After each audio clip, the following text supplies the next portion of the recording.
यह वह समय था जब मैं छोटा था और 6 या 7 में पढ़ता था। और इस स्कूल से आने के बाद हम लोग अपने भुट्टे के खेतों में रखवाली के लिए जाते थे, जहाँ पे बाबा मचान बनाया करते थे। मचान एक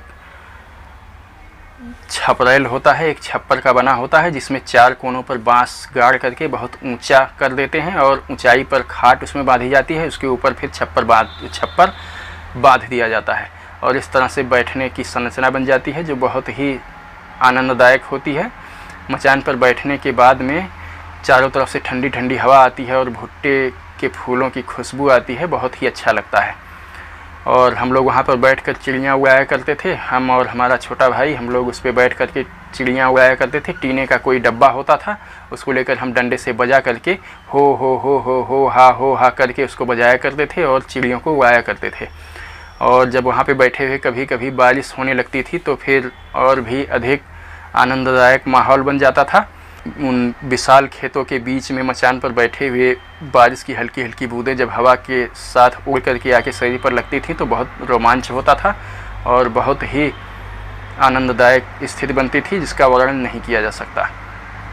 मुझे आज भी एकदम से यह बात याद है, एकदम लगता है जैसे आंखों के सामने यह घटना तैर रही हो। हम स्कूल से आए हैं और दौड़ते हुए अपने खेत की तरफ जा रहे हैं। वह खेत जहाँ पे हमारी मशीन है और वहाँ पे भुट्टे का खेत है। भुट्टे लगे हुए हैं, खिले हुए हैं, कुछ भुट्टों के सन या बाल इधर उधर उड़ रहे हैं और हम लोग दौड़ के जाते हैं, मचान पे बैठ जाते हैं और वहाँ पे बैठ करके उस टीन के डब्बे को बजाते हैं, हो हा करते हुए चिड़ियों को उड़ा रहे हैं और फिर ऐसे ही खिलवाड़ कर रहे हैं। ऐसा लगता है जैसे ये कल की ही बात हो या अभी सामने घटित हो रहा हो। एकदम से चलते हुए चलचित्र की तरह से यह घटना मेरी आंखों के सामने से गुजरती है।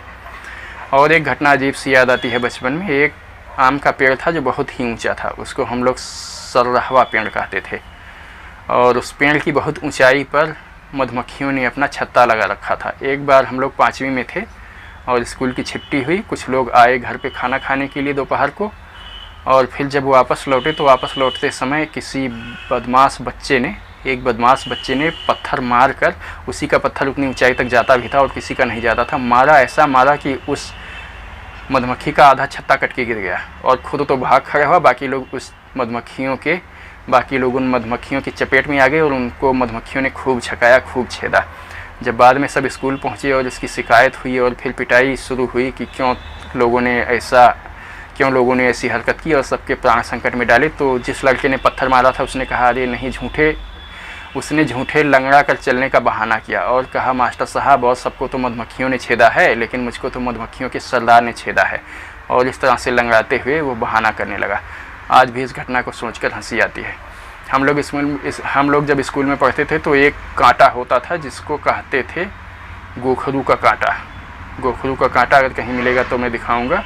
वह ऐसे गोल गोल सा होता है, अंडाकार सा, और नीचे की तरफ 2 दांत से निकले होते हैं और फिर उसके चारों तरफ कांटे की सुइयाँ निकली होती हैं। वो पकने पर बहुत ही नुकीला कांटा हो जाता है और उसको हम लोग लेकर, जो लोग तेल नहीं लगाते थे, उनके बालों में फेंक करके और ऐसे मल दिया करते थे। फिर उसका निकालना बहुत कठिन हो जाता था और रोते रोते लोगों की हालत ख़राब हो जाती थी।